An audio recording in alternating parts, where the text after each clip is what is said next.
Pravi spice சுட சுட மாங்காய் சாதம் ரெசிபி பார்க்கலாமா? ஒரு கடாயில் எண்ணெய் விட்டு கொஞ்சம் கடுகு, கடலைப்பருப்பு, உளுந்த பருப்பு போட்டு கோல்டன் கலர் வர வரைக்கும் வதக்குங்க. அது கூட காஞ்ச மிளகாய், வெங்காயம்லாம் போட்டு நல்லா பொன்னிறமாக வதக்குங்க. அது கூட கருவேப்பிலையும் சேர்த்து இடித்த பூண்டும் போட்டுக்கோங்க. அது கூட 2 பச்சை மிளகாய் போட்டு துருவின மாங்காவை சேர்த்து நல்லா மிக்ஸ் பண்ணுங்கள்.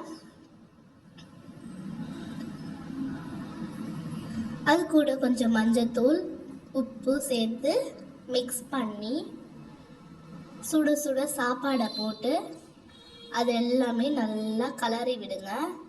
கலரி விட்டு சுட சுட சர்வ் பண்ணிங்கன்னா